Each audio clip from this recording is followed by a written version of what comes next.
संस्कृतं भारतम् इति आमुखपटलस्य लाइव व्याख्यान श्रृंखलायां सर्वेभ्यः सुधीभ्यः नमः। सर्वप्रथमम् अहं देव्या स्तुतिं प्रस्तौमि। शरणागत दीनार्थ परित्राण परायणे सर्वस्यार्ति हरे देवी नारायणी नमोस्तुते। अहं मन्ये यत् भवन्तः सर्वे स्वस्थाः प्रसन्नाः च सन्ति। अहम् अस्य आमुखपटलस्य संयोजक महाभागानां सर्वप्रथमं हार्दिकम् अभिनन्दनं स्वागतं धन्यवादं च करोमि, यतः प्रोफेसर् मदन मोहन झा महोदयेन मह्यम् अवसरं दत्तम्। अस्यां व्याख्यानशृङ्खलायां संस्कृतव्याकरणमधिकृत्य वैयाकरणसिद्धान्तकौमुदी इति विषयमधिकृत्य संज्ञाप्रकरणं सन्धिप्रकरणं च अत्र अहं प्रस्तौष्यामि। यदि काचित् त्रुटिः भवेत् तर्हि अहं क्षन्तव्या। हम लोग सभी जानते हैं कि अष्टाध्यायी की व्याख्या के रूप में भट्टोजी दीक्षित ने व्याकरण सिद्धांत कौमुदी की रचना की। यहाँ पर मैं सबसे पहले इसके नाम पर थोड़ा स्पष्टीकरण करना चाहती हूँ, क्योंकि बहुत बार हम जल्दी में व्याकरण सिद्धांत कौमुदी बोल देते हैं, परंतु वास्तव में इसका नाम है वैयाकरण सिद्धांत कौमुदी। और वैयाकरण मतलब व्याकरणम वदति इति या व्याकरणम वदन्ति इति वैयाकरणाः, और उसके बाद वैयाकरणानां सिद्धांतानां कौमुदी। ये वैयाकरणों ने जो सिद्धांत बनाए उनकी कौमुदी प्रकाशिका, उसको हम कहते हैं वैयाकरण सिद्धांत कौमुदी। तो तात्पर्य ये है कि पाणिनि के सूत्रों तथा उस पर अन्य भाष्यों के आधार पर भट्टोजी दीक्षित ने वैयाकरण सिद्धांत कौमुदी की रचना की है। तो इनको प्रकरणों में बद्ध किया है।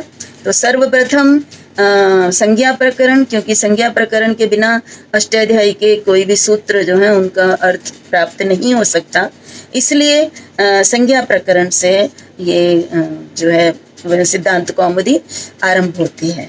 तो सबसे पहले संज्ञा प्रकरण का जब हम आरंभ करते हैं, तो जब भी कोई भी भाषा या सीखते हैं या किसी भी भाषा का व्याकरण यदि हम जो है प्रस्तुत करते हैं, तो वर्णमाला सबसे पहले उसकी, चाहे वो बचपन में विद्यालय में बच्चे प्रवेश करें किसी भी भाषा को सीखने के लिए, चाहे जो है उसका व्याकरण लिखा जाए, वर्णमाला का विशेष महत्व होता है।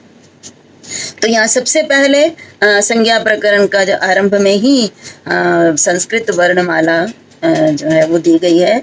तो वर्णमाला का जो क्रम है वो एक विशेष प्रकार से है, और वो 14 माहेश्वर सूत्रों के माध्यम से दिया है। और वो 14 माहेश्वर सूत्र हैं आई उण रील रिक ए ओम आई औच हाय वरट लण ञम गणनम झावय घड़दश जब गड़दश खफ चटत चटतव कपय और शशसर तथा हल। तो ये 14 सूत्र हैं जो पूरे की पूरे अष्टाध्यायी के सूत्र, इन 14 सूत्रों में जो क्रम दिया है उस क्रम के अनुसार ही सूत्र बनाए गए हैं।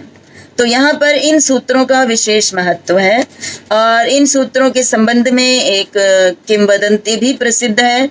इनका महत्व बताती है वो किंवदंती भी कि पाणिनि ने व्याकरण की रचना के लिए बहुत अधिक तपस्या की थी, और उनकी तपस्या से प्रसन्न होकर शिवजी ने नृत्य किया, और नृत्य में जो 14 बार उनके डमरू से जो आवाज ध्वनि निकली, उन्हीं से 14 ये माहेश्वर सूत्र प्राप्त हुए। तो यहाँ यदि हम ये इसकी सत्यता को इस रूप में देखें कि ये अष्टाध्यायी में या व्याकरण के समझने में इन सूत्रों के का विशिष्ट महत्व है, योगदान है। अब इन सूत्रों की बात करें तो इन सूत्रों का नाम है इति भट्टोजी दीक्षित के अनुसार उन्होंने दिया इति माहेश्वराणी सूत्राणी। तो मैंने जैसा कि अभी आपको बताया कि महेश्वरेन प्रोक्तानी माहेश्वराणी जो है सूत्राणी। तो ये सूत्र क्योंकि महेश्वर ने दिए, महेश्वर ने बोले, तो उनके द्वारा उपदिष्ट होने के कारण इनको माहेश्वर सूत्र कहा जाता है। अब इनका जो दूसरा एक और नाम है शिव सूत्र। तो शिव सूत्र भी स्पष्ट है कि शिव जी और महेश्वर के द्वारा प्रदान किए गए सूत्र हैं, तो इन्हें शिव सूत्र भी कहा जाता है। अब इन सूत्रों का एक और नाम भी है, वो है प्रत्याहार सूत्र। अब इन्हें प्रत्याहार सूत्र भी कहते हैं। प्रत्याहार का अर्थ होता है प्रत्याह्रियते ह्रियन्ते अत्र, अर्थात जिसमें प्रत्याह्रियन्ते होता है संक्षिप्त होना, जिनमें संक्षेप होता है वर्णों का, उसे प्रत्याहार कहते हैं। तो इन्हें प्रत्याहार सूत्र इसलिए कहते हैं क्योंकि इनमें वर्णों का संक्षेप होता है इनके द्वारा। हम इनका आगे पढ़ेंगे कि किस तरह से संक्षेप में पूरे के बहुत सारे, चाहे पूरी वर्णमाला के वर्ण भी इसके द्वारा, इन सूत्रों के द्वारा कहे जाते हैं। इस प्रकार से इनको हम प्रत्याहार सूत्र भी कहते हैं। अब इनका एक और नाम भी है इन सूत्रों का, वो है वर्ण सामाम्नाय। वर्ण सामाम्नाय भी इनको कहा जाता है। तो सामाम्नाय का अर्थ होता है वेद। तो इनको सामाम्नाय इसलिए कहा जाता है क्योंकि ये स्वयं महेश्वर के द्वारा ये दिए गए हैं, उपदिष्ट किए गए हैं, इसलिए इनको हम समाम्नाय कहते हैं, जो कि वेद का ही दूसरा रूप है ये। तो इस बात को स्पष्टीकरण इससे भी मिल जाता है। भर्तृहरि का शब्द ब्रह्म सिद्धांत भी उन्होंने अपने उस प्रथम कारिका में ही कहा है, अनादि निधनम ब्रह्म शब्द तत्वम यद अक्षरम। अक्षर को यहाँ पे हम अक्षर के दोनों अर्थ ले सकते हैं। तो अक्षर रूप जो शब्द ब्रह्म है उसको विवर्तते अर्थ भावेन प्रक्रिया जगतो यथा। तो सार संसार की जितनी भी प्रक्रिया है इस अक्षर से वर्ण के द्वारा होती है, इसलिए इसको हम वर्ण समाम्नाय या वेद भी कहते हैं, समाम्नाय भी कहते हैं, जो कि वेद तुल्य है। तो एक और अर्थ इसका कि वर्ण समाम्नाय। अब यहाँ पे देखिए एक बहुत ही विशेष बात जो मैं बताना चाहती हूँ कि ये 14 सूत्र महेश्वर के द्वारा उपदिष्ट हुए, और साथ ही जो इनके 14 सूत्रों के अंतिम जो व्यंजन है उनके बारे में ये कहा जाता है कि उनको भी स्वयं ब्रह्मा ने उनकी रचना की। मतलब ये वो तो उपदिष्ट थे वेद की तरह, अनंत थे, अनादि थे, और जो उनके बाद उन्होंने इन 14 जो इनके अंतिम वर्ण हैं प्रत्येक सूत्र के, उनकी रचना की। तो मतलब है तो वो भी महेश्वर के द्वारा ही, परंतु वो रचित हैं। तो इसका स्पष्टीकरण महाभाष्य में भी किया गया है। अनुबंध करणार्थश्च वर्णानाम उपदेश। महाभाष्य ने कार्य ने कहा है कि अनुबंध करणार्थश, तो अनुबंध करण, तो मतलब करण अनुबंध की रचना करने के लिए अनुबंध, तो इसका मतलब है कि ये अनुबंध कर्तृकृत हैं। तो ये आपके सामने मैंने इन 14 माहेश्वर सूत्रों के नामों का स्पष्टीकरण किया, जो उनके 3 नाम उनको माहेश्वर सूत्रों के दिए हैं। अब ये है कि इसमें इन सूत्रों का प्रयोजन क्या है। तो भट्टोजी दीक्षित ने कहा अनादि संज्ञार्थानी, अर्थात ये जो 14 माहेश्वर सूत्र हैं इनका प्रयोजन अण आदि संज्ञाएं बनाना। संज्ञा यहाँ पे है प्रत्याहार। तो अण आदि प्रत्याहार इन 14 सूत्रों के माध्यम से बनाए जाते हैं, 14 सूत्रों के द्वारा बनाए जाते हैं। और वो किस प्रकार से बनाए जाते हैं वो मैं आगे आपके सामने जब वो सूत्र आएगा तो मैं उस समय आपको बताऊंगी कि इन किस प्रकार से इन 14 सूत्रों के द्वारा अनेकों प्रत्याहार बनते हैं, जिनके द्वारा हम संक्षेप में सूत्रों को भी समझ सकते हैं। और पाणिनि ने भी बड़े संक्षेप में रुचि रखते हुए इन प्रत्याहार सूत्रों का सहारा लिया है। इनके माध्यम से उन्होंने अष्टाध्यायी की रचना की है। तो यहाँ पे उन्होंने यही बताया कि अण आदि संज्ञाएं बनाने के लिए अण, अच, अट इत्यादि किस प्रकार से बनती हैं, प्रत्याहार बनते हैं, तो उसके लिए ये सूत्र उन्होंने दिए हैं। अब यहाँ पे देखिए इन सूत्रों के संबंध में अब भट्टोजी दीक्षित कहते हैं, एषाम अंत्या इतः, जो ये 14 माहेश्वर सूत्र हैं, इनमें प्रत्येक सूत्र का अंतिम व्यंजन उसकी एक संज्ञा है, उसका एक नाम है, वो है इत है, उनकी इत संज्ञा है। देखिए, संज्ञा और संगी ये दो जो है शब्द बहुत अधिक व्याकरण में प्रयुक्त होते हैं। संज्ञा नाम को कहते हैं, संगी जिसका नाम होता है। तो ये नाम है इत है संज्ञा, और संज्ञा किनकी है? अंतिम व्यंजनों की। 14 सूत्रों में जो प्रत्येक अंतिम व्यंजन है उसका एक नाम है, उसकी एक संज्ञा है, और वह है इत। अब यहाँ पे देखिए एक बात और कि 14 सूत्रों के अंतिम व्यंजनों की इत संज्ञा कही, और उसके साथ उन्होंने ये भी कहा लण सूत्रे अकारश्च, अर्थात जो लण सूत्र है उसमें जो अकार है, ल के अंदर अ है, उसकी भी इत संज्ञा है। तो यहाँ पे उसको अलग से क्यों कहा? तो उसको अलग से इसलिए कहा कि अंत में नहीं है, ये अंतिम व्यंजन नहीं है। बाकी 14 जो है वो अंतिम व्यंजन है, इसलिए उन्होंने अलग से कहा कि लण रश्च, अर्थात लण सूत्र में अ की भी इत संज्ञा होती है। फिर ये मैं आगे और भी आपको स्पष्ट करूंगी कि लण सूत्र में किस प्रकार से संज्ञा होने से क्या होगा। ये सारा जो है व्याख्यान अगला जो हम आगे बढ़ेंगे तो हम आगे आगे आपसे बात करते जाएंगे। अब यहाँ पे देखिए, यहाँ पे ये भी प्रश्न उठता है कि चलिए लण सूत्र में ल में अ मिला हुआ है, परंतु हयवरट इत्यादि सभी में अकार मिला हुआ है, और हम जैसे कि व्यंजनों का हम जब प्रयोग करेंगे तो उन्हें हम अकार रहित प्रयोग करेंगे। जब हम कहते हैं ह य व र, तो यहाँ पे हम सस्वर जो है उसको नहीं समझेंगे। तो फिर यहाँ पर ये प्रश्न उठता है कि हकार आदि में क्यों अ मिला हुआ है, क्यों हकार में अकार और अन्य व्यंजनों में अकार मिलाकर क्यों दिया? तो इसके लिए उन्होंने कहा हकार आदि स्वकारः उच्चारणार्थः, अर्थात ह आदि में जो अ मिला हुआ है वो उच्चारण के लिए है।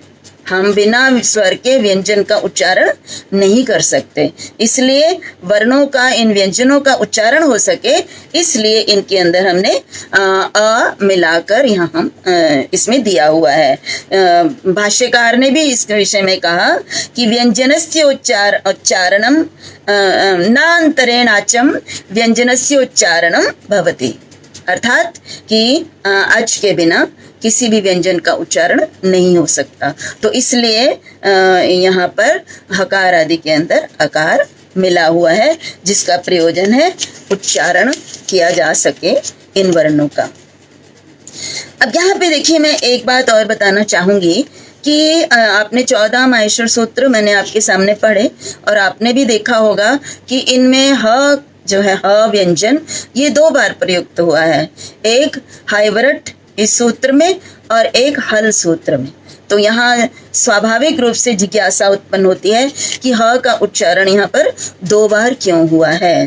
तो यहाँ पे ह का उच्चारण करने के प्रयोजन यही है कि जो हम प्रत्याहार बनाते हैं, तो पूर्ववर्ती ह को लेकर जो प्रत्याहार बनते हैं और उनसे जो कार्य सिद्ध हो सकता है ह को मानकर वो हो जाए, और ऐसे भी प्रत्याहार हैं जो परवर्ती ह को लेकर बनते हैं, जिनके अंदर पूर्ववर्ती ह परिगणित नहीं हो सकता, तो उन प्रत्याहारों को लेकर ह से संबंधित जो भी कार्य होते हैं वो भी हो जाएं। इस वजह से, इस कारण से ह का उच्चारण 2 बार किया गया है। तो यहाँ पे पूर्व ह को जो है लेकर जो प्रत्याहार बनते हैं, जैसे अट में अश, हश, इण, इनमें जो है पूर्ववर्ती ह अगर पूर्व में नहीं होता ह तो ह का परिगणन इनमें नहीं होता। तो यदि नहीं होता तो ऐसे बहुत सारे कार्य हैं, सिद्धियां हैं जो नहीं हो पाती, और अभीष्ट होने के कारण यदि वो नहीं होती हैं तो वो जो है वो एक प्रकार से अशुद्धि हो जाएगी। तो इसलिए जैसे मैं आपके सामने उदाहरण भी देना चाहूंगी, जैसे उदाहरण है अर्हेण। यहाँ पे देखिए, हमें मालूम है, हम जानते हैं कि रसाभ्याम नोण समान पदे एक सूत्र है कि र और श के बाद यदि न आता है तो उसके स्थान उसको समान पद में आता है तो उसको न हो जाता है। और इसी के साथ एक और सूत्र भी है, अट कुप वांग नुम व्यवाय अपि। तो ये सूत्र कहता है कि यदि अट का अभी को कवर्ग पवर्ग इत्यादि और भी हैं, परंतु जहाँ मेरा प्रयोजन है इस सूत्र को हकार की आवश्यकता को समझाने के लिए, तो यहाँ पे उन्होंने कहा कि अट अर्थात अट का व्यवधान भी यदि हो जाता है उन दोनों के बीच में, इनके और न के बीच में, र और श तथा न के बीच में, तो वहाँ पर भी न गुणा हो जाएगा। तो यहाँ पे देखिए अरहेण में अर्ह र है रेफ और उसके बाद ह है, उसके बाद ई है, उसका व्यवधान भी अट कुप वांग नुम व्यवाय अपि में आ जाता है, और उसके बाद न है। तो यहाँ पे ह का व्यवधान यहाँ पे होने के कारण हम र के बाद न गुणा नहीं कर सकते थे, परंतु अट के अंतर्गत ह का समावेश हो जाता है, इसलिए जो अभिष्ट रूप अरहेण है न गुणा करना है वो हो जाता है। तो संभवतः ये आप लोगों को ये बात समझ में आ गई होगी कि पूर्ववर्ती ह की क्या आवश्यकता है। 2 बार कहा तो अब प्रश्न ये भी उठता है, और भी बहुत सारे कार्य हैं जो कि पूर्व में यदि ह होगा तभी वो सिद्ध होंगे। जैसे देवा हसंती, यहाँ पे य जो है उसका प्रयोग करना, भो भगो अघो अपूर्व से यो अशी, तो अश के अंतर्गत ह आएगा तभी देवाय हसंती और फिर यह का लोप होकर देवा हसंती रूप बनता है। इसी प्रकार से और भी रूप हैं और भी कार्य हैं जो कि पूर्व में ह अगर होगा तभी सिद्ध हो पाएंगे। अब यहाँ ये प्रश्न उठता है कि ह को फिर बाद में ह की क्या आवश्यकता है दूसरी बार। तो उसके लिए भी देखिए यहाँ पे झल शल, ये जो वल रल, ये इनमें पूर्व में ह है और उसका समावेश नहीं हो सकता और आवश्यकता है उसकी, इसलिए यहाँ पे परवर्ती जो है ह यदि बाद में है तो इनके अंतर्गत ये ह का भी समावेश हो जाता है, और यदि समावेश हो जाता है तो तभी यहाँ पे जो स्नेहित्वा और स्नेहित्वा, ये जो रलो व्युग्धा धलादे संश्च, ये जो सूत्र है, इससे कित विकल्प जो होता है रल प्रत्याहार के अंतर्गत, और रल प्रत्याहार में ह आता है, इसलिए यहाँ पे इसको कित्व विकल्प होकर स्नेहित्वा और स्नेहित्वा दोनों रूप सिद्ध हो सकते हैं। तो एक बार मैं फिर बता दूं इसको कि यहाँ पे स्नेहित्वा और स्नेहित्वा 2 रूप जो है कित विकल्प करने से बनते हैं, और कित विकल्प सूत्र है रलो व्युक्तात् हलादे संश्च। तो यहाँ पे जिसकी उपदा में ओ ई हो और रल प्रत्याहार के अंतर्गत आने वाले वर्ण के बाद जो है वो हल आदि जो है उस प्रत्यय को कित हो जाता है विकल्प से। तो यहाँ पे जो कित विकल्प से होगा, तो जब कित होता है तो फिर सार्वधातुकार धातुकयों से गुण नहीं होता, और जब कित नहीं होता तो गुण होता है, तो 2 रूप निष्पन्न होते हैं। ये तभी संभव हुआ जब रल प्रत्याहार के अंतर्गत ह का समावेश हो रहा है। तो ऐसे बहुत सारे और भी उदाहरण मिल जाएंगे जिनमें कि ह की आवश्यकता 2 बार यदि प्रयोग करें तभी उससे कार्य पूरा हो सकता है। तो यहाँ पे देखिए आपके सामने मैंने इन माहेश्वर सूत्रों के संबंध में जो है वो बताया कि किस प्रकार समस्या आ रही है कि भट्टोजी दीक्षित ने हलंत्यम सूत्र, जो कि पहला सूत्र है, अष्टाध्यायी का ही पहला सूत्र है, तो इस सूत्र में पाणिनि ने ये एक ही बार सूत्र दिया है, परंतु भट्टोजी दीक्षित ने इस सूत्र का 2 बार प्रयोग किया है। और वो किस लिए किया है ये जानना बहुत आवश्यक है, क्योंकि एक बार हलंत्यम जो है उसका क्या अर्थ है और जो दूसरा हलंत्यम है वो उसका क्या प्रयोजन है ये जानना भी आवश्यक है। तो देखिए यहाँ पे जो पहली बार जो हलंत्यम का जो प्रयोग किया है उसका है हल इति सूत्रे अंत्यमित। अब यहाँ पे क्या है कि हल इति सूत्र, ये जो हल सूत्र है 14 माहेश्वर सूत्रों में जो अंतिम हल सूत्र है, इसमें जो अंतिम वर्ण है, व्यंजन है ल, उसकी इत संज्ञा होगी। ये इस सूत्र का प्रयोजन है। और यहाँ पे मैं आपको ये बताना चाहती हूँ कि यहाँ ये हलंत्यम सूत्र और अगला सूत्र जिससे प्रत्याहार बनाएंगे आदिरंत्येन संहिता, जो अभी आगे आएगा, तो ये दोनों अन्योन्य आश्रित हैं। अर्थात जो हलंत्यम सूत्र जो कि बाद में आएगा, जिसकी व्याख्या अलग से आएगी दूसरी बार, वो उपदेश अंत्यम हल इत्स्यात्, और उपदेश मीन्स पाणिनि के द्वारा और अन्य जो तीनों आचार्य हैं, पाणिनि, पतंजलि और कात्यायन, इन आदि आचार्यों के द्वारा जो कुछ भी धातु पाठ, गण पाठ इत्यादि जो हैं, उनमें जो अंतिम वर्ण होता है उसकी इत संज्ञा होती है। परंतु यहाँ पर इन 14 माहेश्वर सूत्रों में इत संज्ञा किसकी होती है, ये जाने बिना आदिरंत्येन संहिता सूत्र की जो है प्रवृत्ति नहीं हो सकती है।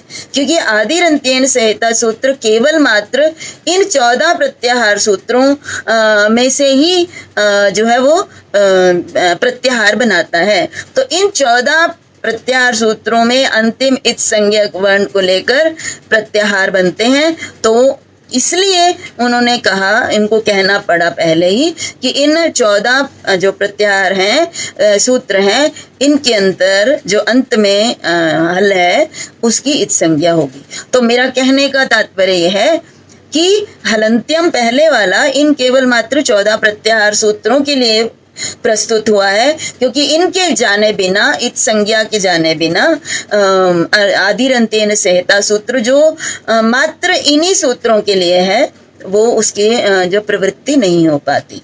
तो इसलिए एक बार यहाँ पर हलंत्यम का प्रयोग किया, फिर उसके बाद इस सूत्र का आगे भी उन्होंने इस सूत्र का प्रयोग किया है। तो ये भट्टोजी दीक्षित ने इसको 2 बार प्रयुक्त किया है। तो हालांकि उन्होंने अपने व्याख्या में तो कहा है कि एषाम अन्त्या इतः, लेकिन एषाम अन्त्या इतः का जो है सूत्र कौन सा है, तो ये हलंत्यम सूत्र है, जिससे कि ये इन माहेश्वर सूत्रों के अंतिम वर्ण जो है व्यंजन, उनकी इत संज्ञा होती है, और वो आदिरंत्येन संहिता की सिद्धि के लिए है। अब यहाँ पे देखिए, जब हमने ये हलंत्यम सूत्र किया, तो हलंत्यम सूत्र करने का प्रयोजन क्या है। यह पहला हलंत्यम सूत्र है जिसके आधार पर आदिरंत्येन संहिता की सिद्धि होगी। तो अब मैं आपके सामने वो आदिरंत्येन संहिता सूत्र को स्पष्ट करना चाहूँगी। और आदिरंत्येन संहिता सूत्र का जो वृत्ति है वो है अन्त्येनेता सहितः आदिर मध्यगानां स्वस्य च संज्ञा स्यात्। इसका अर्थ है, तो मैंने पहले भी आपको बताया कि ये पाणिनि के माहेश्वर सूत्रों से संबंधित है, और उन माहेश्वर सूत्रों में से प्रत्याहार किस तरह से बनते हैं उसकी विधि बताता है। तो इस सूत्र के अनुसार अन्त्येन इता सहितः, अर्थात जो 14 माहेश्वर सूत्र हैं उनमें जो भी अंतिम इत संज्ञक वर्ण है, तो उस अंतिम इस संज्ञक वर्ण के साथ आदि वर्ण मीन्स उस अंतिम वर्ण से पूर्व आने वाला वर्ण। अब यहाँ पे एक बात यहाँ पे बहुत ही जो है सामान्य ज्ञान है इसमें, कि वो यदि हम कहते हैं पूर्व वर्ण, तो तुरंत पूर्व होने से तो कोई संक्षेप नहीं होगा, वो तो उल्टा एक वर्ण बोलते हैं और ये 2 वर्ण को मिला के बोल रहे हैं। तो इसलिए यहाँ पे आदि का अर्थ है कि तुरंत पहले नहीं, उससे और भी पहले कोई भी वर्ण लेना चाहिए। तो पूर्व तुरंत वाली बात यहाँ पे नहीं है। तो अंतिम इत संज्ञक वर्ण और उसके साथ आदि वर्ण, इनको हम जोड़कर प्रत्याहार बन गया हमारा। तो इनको मिलाया और ये दोनों मिलकर क्या करते हैं, मध्यगाना, अर्थात इन दोनों के बीच में जो भी वर्ण आएंगे, किनके बीच में, प्रत्याहार सूत्र या माहेश्वर सूत्रों में कोई भी अंतिम वर्ण लेंगे, उससे पूर्व वाला कोई वर्ण लेंगे और उसको मिलाकर वो प्रत्याहार बन जाएगा। और उसको जब हम मिलाएंगे तो वो आदि वर्ण जो है, देखिए इसमें भाषा का बहुत ध्यान रखना है कि अंतिम इत संज्ञक वर्ण के साथ मिल जाने पर जो आदि वर्ण है वो स्वस्य अर्थात वो आदि वर्ण अपनी और मध्यगा नाम और जो उनके बीच, दोनों के बीच में आए हुए वर्ण हैं, उन सब की संज्ञा होता है, उन सब का बोध कराता है। तो यहाँ मैं उदाहरण के द्वारा आपको इसको स्पष्ट करूंगी। जैसे उदाहरण के लिए हम जो है बनाने के लिए कैसे बनेगा, देखिए हम रील रिक के मान लीजिए क को ले लेते हैं, किसी अंतिम वर्ण लेना है ये आवश्यक बात है। तो रील रिक के क को ले लेते हैं और उससे पूर्व हम आई उण के अ को ले लेते हैं। तो हम इन दोनों को मिलाकर मिला लेंगे हम, तो अ और क अक बन जाएगा। तो अंतिम इच संज्ञक वर्ण क के साथ मिलकर आदि वर्ण अ, तो अक बन गया। अब ये किसका बोध कराएगा? ये आदि वर्ण अपना बोध कराएगा, अर्थात अ का बोध कराएगा, और अ और क के बीच में तो अ, ई, ओ, री और री, इनका भी बोध कराएगा। तो इस प्रकार से इन सूत्रों के द्वारा अनेकों प्रत्याहार बनते हैं, जिनका की प्रयोग करके और बड़े बड़े व्याख्याओं को पाणिनि बिल्कुल छोटे छोटे वाक्यों के द्वारा सूत्र शैली में देने में समर्थ हुए हैं। तो इस प्रकार से ये संभवतः आदिरंत्येन संहिता जो है, आप लोगों को इसका अर्थ जो है वो स्पष्ट हो गया होगा। अब इसके बाद जो है आपके पास हलंत्यम सूत्र है, जो पहले भी देखिए। तो हलंत्यम सूत्र यदि आपको व्याख्या करने के लिए प्राप्त होता है तो आप इस हलंत्यम सूत्र की दो प्रकार से व्याख्या करेंगे।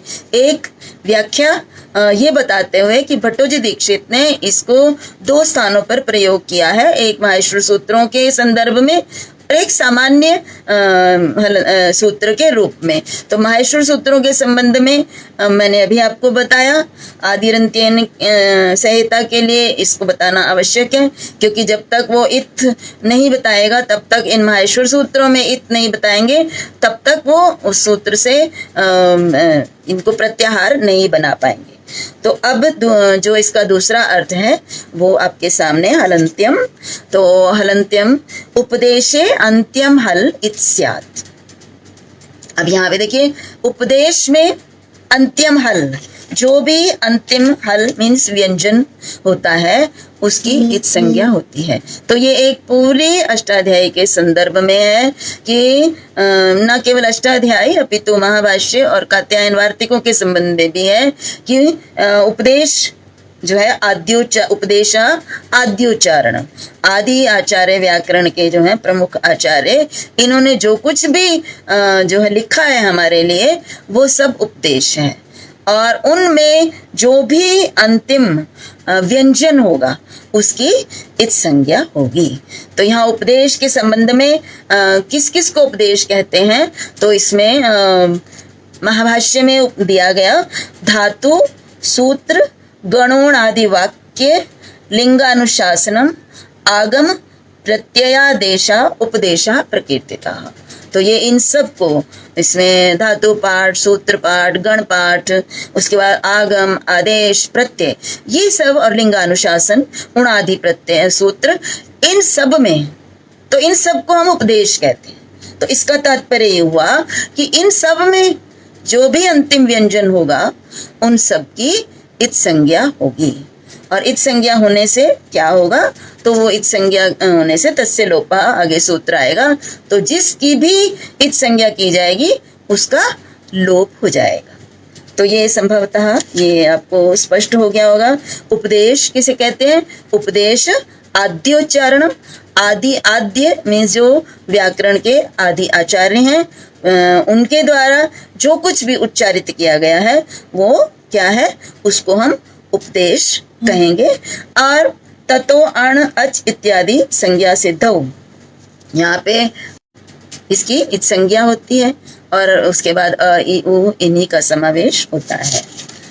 यहाँ पे एक बात और यहाँ पे मैं बताना चाहूंगी कि यहाँ पे एक प्रश्न उठता है कि ये जो शायद वो आगे भी आएगा, लेकिन यहाँ क्योंकि मुझे वो प्रश्न इस समय मेरे मस्तिष्क में आ रहा है कि यहाँ पे एक प्रश्न हो सकता है कि जब हम प्रत्याहार बनाते हैं और प्रत्याहार में जो वर्ण परिगणित किए जाते हैं, जैसे मान लीजिए अच प्रत्याहार है तो अ से लेकर औच तक के वर्ण इसमें आते हैं, तो इनमें जो है ये जो अंतिम व्यंजन है इसको क्यों नहीं लिया जाता? वैसे तो उनका इत संज्ञा है, इत संज्ञा उसका लोप हो जाता है, परंतु ये प्रश्न हो सकता है कि जब हम इन प्रत्याहारों की गणना करते हैं, इनमें वर्णों की गणना करते हैं, तो इनमें इनके अंतिम व्यंजनों को क्यों नहीं लिया जाता? देखिए पाणिनि ने इस प्रकार से कोई, ये तो भट्टोजी दीक्षित ने व्याख्या में दिया कि इनके अंतिम व्यंजन जो है उनकी इत संज्ञा होती है और उनको तभी उसके बाद लोप होता है, परंतु पाणिनि ने तो कहीं स्पष्ट रूप से इनके विषय में नहीं कहा कि इनका प्रयोग नहीं होगा या इनकी इत संज्ञा होगी। तो ये फिर हमें कैसे भट्टोजी दीक्षित को भी किस प्रकार से ये उन्होंने कहा कि इनकी इत संज्ञा होगी और इनका जो है श्रवण नहीं होगा जब हम वर्णमाला को गिनेंगे।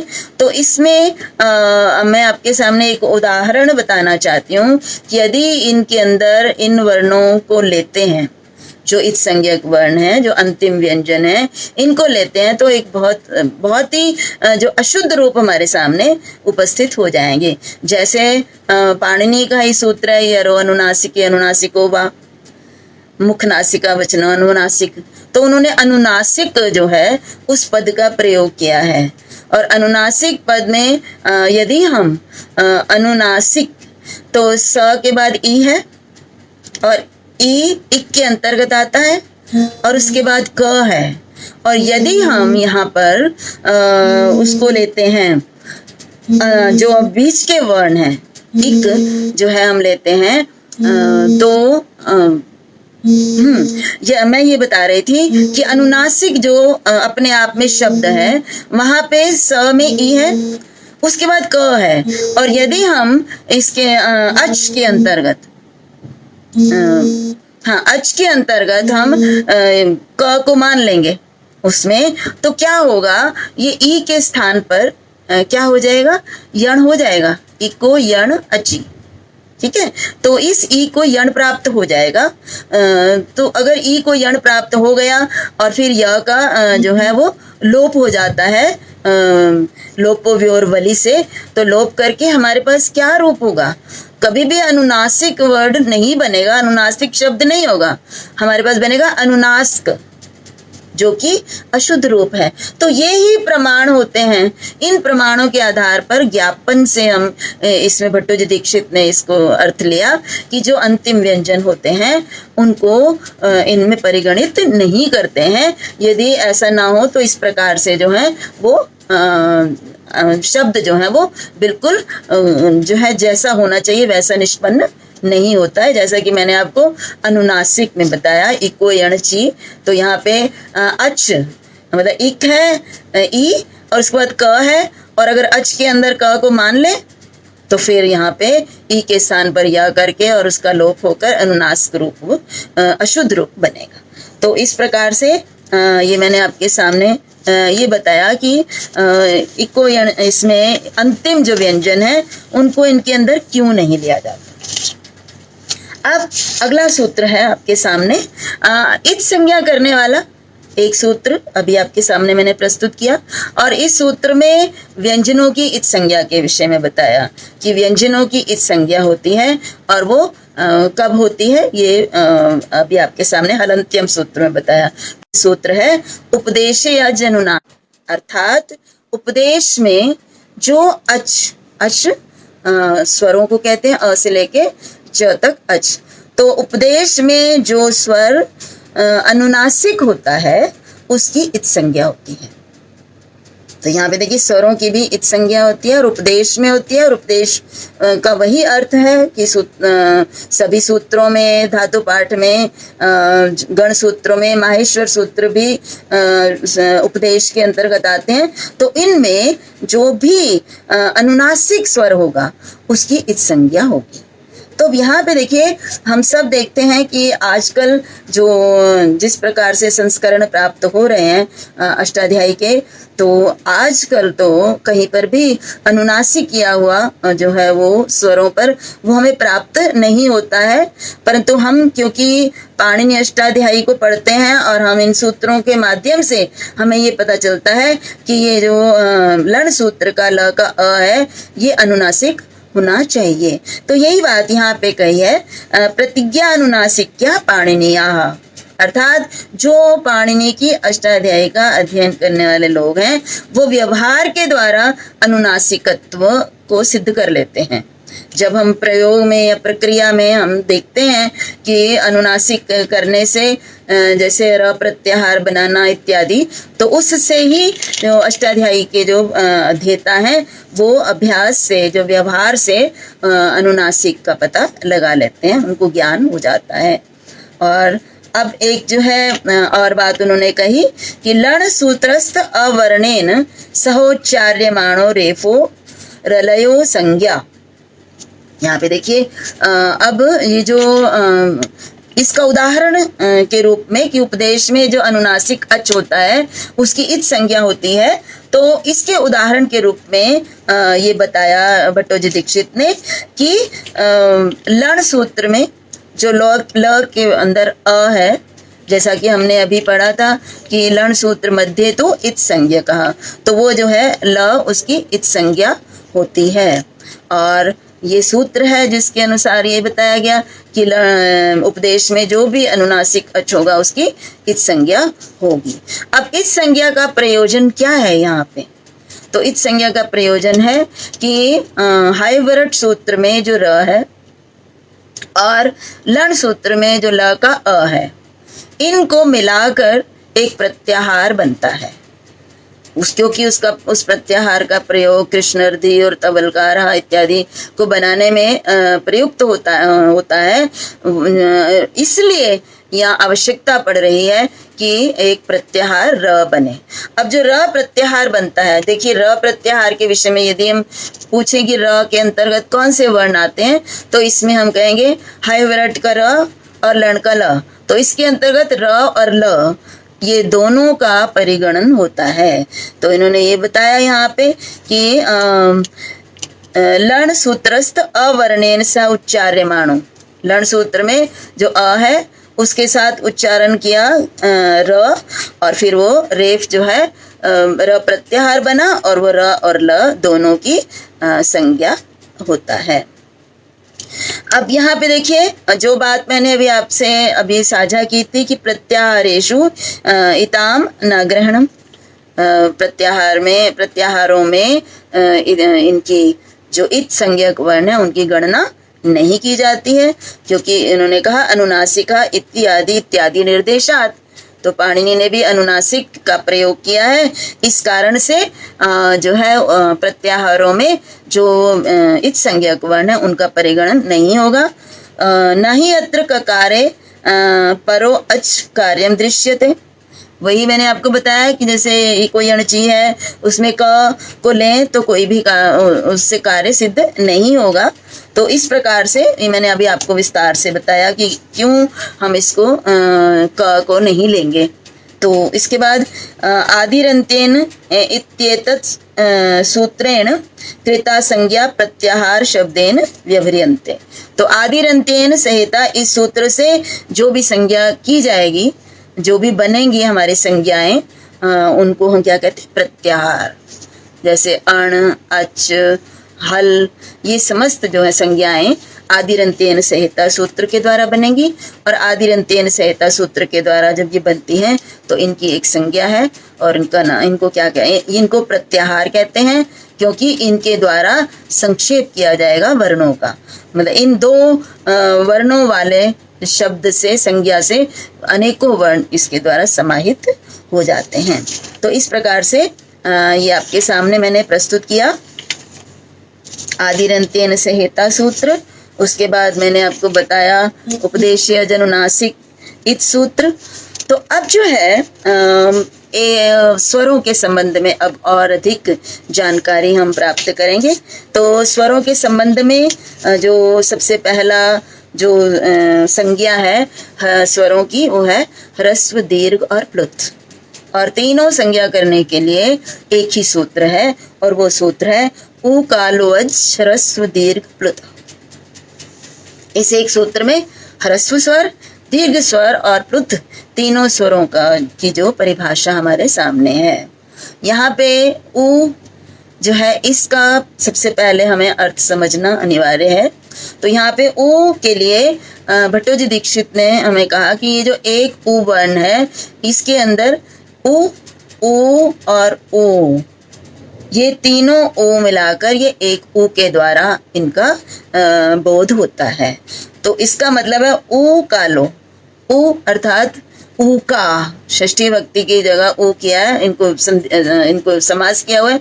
तो ऊ मीन्स तीनों ऊ, मैंने अभी आपको बताया ऊ का मतलब है यहाँ पे तीनों ऊ, ऊ और ओ, तीनों जो ऊ हैं इनका। तो अब देखिए ऊ के यदि आप सब रूप चलाते हैं, शब्द रूप ऊ शब्द के, तो आपके षष्ठी बहुवचन में वाम बनेगा। अगर मान लीजिए आप साधु शब्द के रूप चलाते हो और साध हटा दीजिए और ऊ है तो ऊ ही बदलता है ना, तो वाम बनता है यहाँ पे षष्ठी भक्ति बहुवचन में। तो इसलिए वाम मीन्स तीनों ऊ का। वाम का क्या अर्थ हो गया, अर्थात ऊ और ऊ का।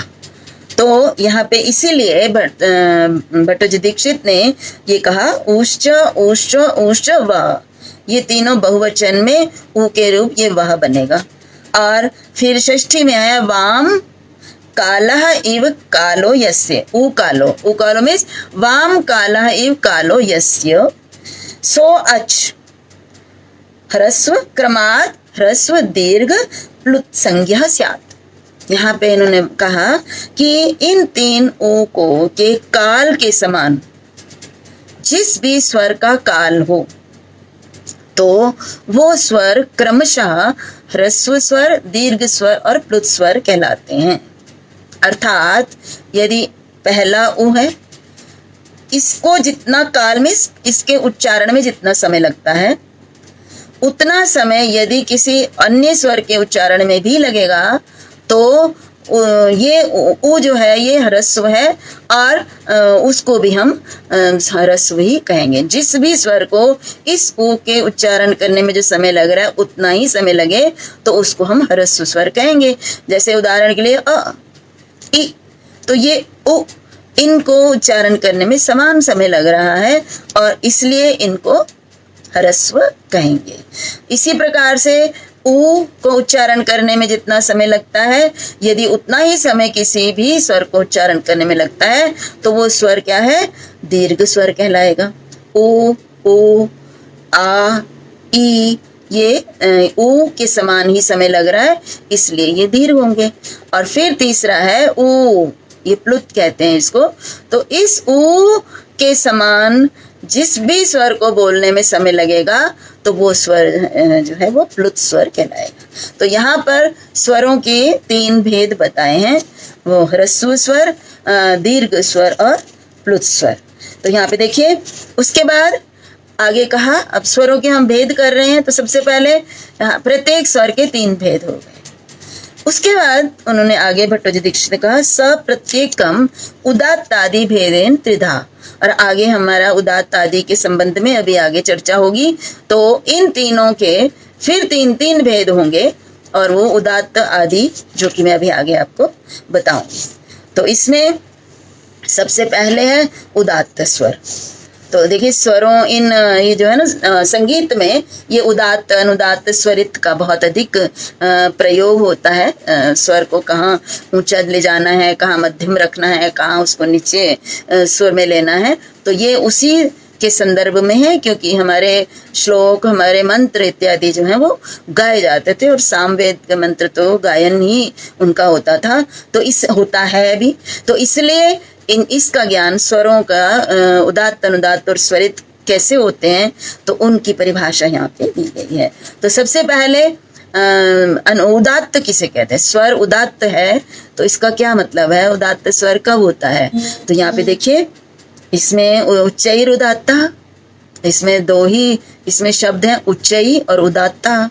और इसको स्पष्ट करते हुए भट्टोजी दीक्षित ने कहा, तालवादिषु सभागेषु स्थानेषु ऊर्ध्व भागे निष्पन्नो वज् उदात्त संज्ञा स्यात्।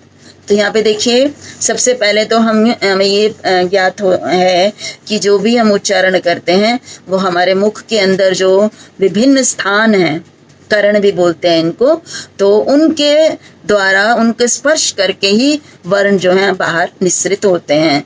और वो कंठ है, तालु है, मूर्धा है, जिह्वा जिसको बोलते हैं, दंत हैं, ओष्ठ हैं, किसी न किसी इस स्थान, उच्चारण स्थान का स्पर्श करके वर्ण जो है वो मुख से बाहर आते हैं।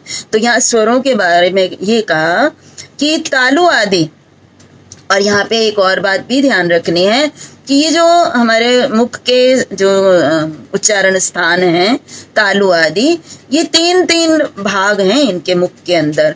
एक ऊपरी भाग, एक बीच का भाग और एक निम्न भाग, अधोभाग।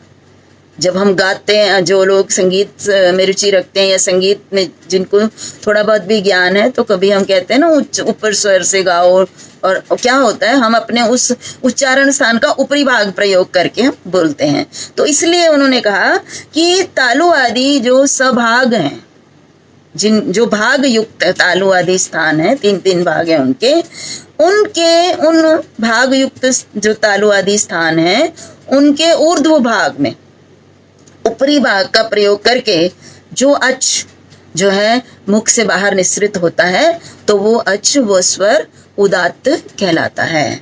तो यहाँ पे देखिए, तालु आदिषु सभागेषु, सभागेषु तालु आदि का विशेषण है कि भाग युक्त तालु आदि स्थानेषु में उच्चारण स्थानों के ऊर्ध्व भाग से निष्पन्न होने वाला स्वर उदात्त स्वर कहलाता है। तालु आदि भाग युक्त स्थानों के अधोभाग से जो स्वर निस्सृत होगा वो स्वर अनुदात्त कहलाएगा। और तीसरा जो भेद है वो है स्वरित। तो अब स्वरित के संबंध में उन्होंने कहा कि उदात्तत्व अनुदात्तत्वे वर्ण धर्मौ समाह्रियेते यस्मिन् सो अच स्वरित संज्ञा स्यात्। तो यहाँ पे देखिए, वह अच जिसमें उदात्त और अनुदात्तत्व, इन दोनों के धर्मों का समाहार हो, अर्थात जिनमें उदात्त और अनुदात्त का मिश्रण हो, वो स्वर स्वरित स्वर कहलाते हैं। तो यहाँ पे तो इसका तात्पर्य ये हुआ कि जो पहले हमने तीन भेद किए थे, ह्रस्व, दीर्घ और प्लुत, प्रत्येक स्वर के, और उन तीनों के पुनः तीन तीन भेद हो गए, उदात्त, अनुदात्त और स्वरित। तो इसका मतलब है कि तीनों के तीन जो पुनः तीन तीन हो गए, तो कुल 9 भेद हो गए यहाँ पे स्वरों के। तो उसके बाद देखिए, अब यहाँ पे एक बहुत ही आवश्यक सूत्र जो हमारे सामने है इन उदात्त स्वरित को लेकर। तो स्वरित के संबंध में ये सूत्र है, तस्यादितः उदात्तम ह्रस्वम। और यहाँ पे ये सूत्र भट्टोजी दीक्षित का मानना है कि इसमें ह्रस्वम जो है इस शब्द की आवश्यकता नहीं है, क्योंकि ये केवल ह्रस्व के लिए नहीं है, दीर्घ और प्लुत के लिए भी ये सूत्र प्रयुक्त होता है। तो इसलिए ये उन्होंने कहा ह्रस्व ग्रहणम अतंत्रम। उसके बाद वो कहते हैं तस्य, तस्य का अर्थ उन्होंने क्या, स्वरितस्य। तो स्वरितस्य आदितो अर्धम उदात्तम बोध्यम। तो यहाँ पे ये बताया, देखिए जब हम कहते हैं स्वरित है और उसमें हमने कहा कि उदात्त और अनुदात्त का मिश्रण है, तो यहाँ पे दोनों का समाहार है। तो यहाँ पे कहाँ उदात्त, कहाँ पे किस में है, किस भाग में उदात्त होगा, किस भाग में अनुदात्त होगा, ये एक प्रश्न जो है हमारे सामने उठता है। उसी प्रश्न का उत्तर इस सूत्र के माध्यम से दिया गया कि जो स्वरित है उसका जो आदि भाग है, स्वरित स्वर का जो आदि भाग है वो उदात्त होता है, और जो दूसरा भाग है, जो बाकी आधा भाग है, वो अनुदात्त होता है। तभी तो उदात्त और अनुदात्त का समाहार जिस स्वर में हो वो स्वर स्वरित कहलाएगा। तो यहाँ पे देखिए उन्होंने कहा उत्तरार्धम तो परिशेषाद अनुदात्तम। हाँ, तो मतलब उत्तरार्ध मतलब पूर्वार्ध जो है वो उदात्त है और उत्तरार्ध जो बचा हुआ है वो अनुदात्तम। अब यहाँ पे जो है ये एक बात जो यहाँ पे बताई गई है वो ये है कि तस्य च उदात्त स्वरित परत्वे श्रवणम स्पष्टम। यहाँ पे देखिए जो अनुदात्त है बाद में है, पूर्व वाला उदात्त है, बाद वाला अनुभाग अनुदात्त है। तो उस अनुदात्त का श्रवण कब होता है? जब उसके परे उदात्त या स्वरित हो। ये संगीत की बहुत ही जो है सूक्ष्म विधा है ये। तो इसने कहा कि जो अनुदात्त भाग है उसका श्रवण जो है वो तब होता है जब उसके परे उदात्त स्वर हो या स्वरित स्वर हो, और यदि उदात्त या स्वरित नहीं होते हैं तो फिर केवल मात्र उदात्त का ही श्रवण होता है। ऐसा ये भट्टोजी दीक्षित ने इसमें स्पष्ट किया। और उन्होंने जो है प्रातिशाख्यों में, उन्होंने प्रातिशाख्य जो कि वैदिक व्याकरण होता है उसमें भी इसी प्रकार से ये हमारे सामने इन्होंने उदाहरण भी दिए हैं कि उनमें भी यही बताया गया है कि अनुदात्त का श्रवण होता है जब वो उसके आगे उदात्त या अनुदात्त हो अगले वाला, और यदि वो नहीं है तो केवल उदात्त का ही श्रवण होता है। तो यहाँ पे देखिए मैंने अभी आपके सामने बताया कि 9 प्रकार का हो गया, 3-3 के 3-3 भेद, 3-3 9। उसके बाद इन प्रत्येक के जितने भी ये जो 9 भेद हैं, इन 9 के 9 के फिर जो है दो भेद हैं। तो स नव विधो अपि, तो वह जो स्वर है एक स्वर 9 प्रकार का होकर उसके बाद वो प्रत्येक जो है 9 के 9 वो अनुनासिक और अननुनासिक, इस 2 भेदों के कारण फिर और 2 प्रकार के होते हैं। तो देखिए पहले 9 भेद हुए, उन 9 के 9 के हर एक के फिर 2 भेद हुए, तो कुल मिला के 9 दूनी 18। तो सामान्य रूप से एक स्वर के 18 भेद होते हैं। और वो आपके सामने ये स्पष्ट हो गया कि पहले उनके ह्रस्व दीर्घ प्लुत, फिर उसके उदात्त अनुदात्त स्वरित प्रत्येक के, और फिर प्रत्येक के अनुनासिक और अननुनासिक, ये 2 भेद होने के कारण ये 18 प्रकार के स्वर होते हैं। ये बात अलग है कि आगे सभी स्वर 18 प्रकार के नहीं होते हैं, वो आगे मैं जब हम आगे बढ़ेंगे तो बताएंगे। तो यहाँ पर एक शब्द का प्रयोग हुआ है अनुनासिक और अननुनासिक, तो इसलिए उसके विषय में भी हमें जानना चाहिए कि अनुनासिक क्या होता है। तो अनुनासिक की परिभाषा प्रस्तुत सूत्र में दी है आगे, मुख नासिका वचनो अनुनासिका। तो यहाँ पे कि वो इसकी मैं वृत्ति पहले पढ़ती हूँ। मुख सहित नासिकया उच्चार्यमाणो वर्णो अनुनासिक संज्ञा स्यात्। जो वर्ण ये स्वरों और व्यंजनों दोनों की होती है अनुनासिक संज्ञा। तो यहाँ पे इसने बोला कि मुख सहित नासिकया, मुख के साथ नासिका के द्वारा जो वर्ण उच्चारण किया जाता है उसको हम अनुनासिक कहते हैं। तो अनुनासिक वर्ण कौन से होते हैं? जिनका उच्चारण मुख और नासिका दोनों के साथ किया जाए। तो इस प्रकार से देखिए अब मैं आपके सामने ये स्पष्ट करूंगी कि किसके कितने भेद हैं। तो यहाँ पे पहले स्वरों की बात आ रही है। तो यहाँ पे है तदित्थम अ ई उ री एषाम वर्णानाम प्रत्येकम 18 भेदा। तो यहाँ पे उसके बाद ई उ और री, इन चारों जो स्वर हैं इनके प्रत्येक के 18 भेद हैं जो मैंने अभी आपके सामने स्पष्ट किए। ये अभी आगे एक और विषय आएगा कि री के कितने भेद हैं, 18 हैं या कितने हैं, ये आगे चर्चा होगी। परंतु अभी हमें यही समझना है इस समय कि इन चारों के अपने अपने 18 भेद हैं। और री वर्ण से 12, और री का जो है दीर्घ नहीं होता इसलिए री के 12 हो गए। वो 6 जो दीर्घ के थे वो निकाल देंगे तो 12 रह जाएंगे। इसी प्रकार से एच, अब एच ए ओम ऐ औ ये 2 मास्टर सूत्रों से मिलकर बना। तो ए ओ और ऐ औ इनके 12 भेद हैं क्योंकि इनका ह्रस्व नहीं होता। तो इस प्रकार से हमने सभी स्वरों के कितने कितने भेद होते हैं ये आपके सामने मैंने प्रस्तुत किया। अब मैं अगला सूत्र जो है वो मैं शायद आरंभ नहीं, इतना ही। और मैं सभी को पुनः नमन करती हूँ और आयोजकों को धन्यवाद करती हूँ और आशा करती हूँ कि आप आज जिस प्रकार की आपदा में हम लोग रह रहे हैं, आप लोग रह रहे हैं, धैर्य और संयम से और प्रसन्न चित्त होकर रहेंगे। और जो हमारा कर्तव्य है, जो विद्या की देवी जो है उसको प्रसन्न करने का ये समय है, इसलिए हम अपना अधिक से अधिक समय अध्ययन और चिंतन में ही बिताएंगे। तो इसी के साथ सभी को मेरा नमस्कार, धन्यवाद।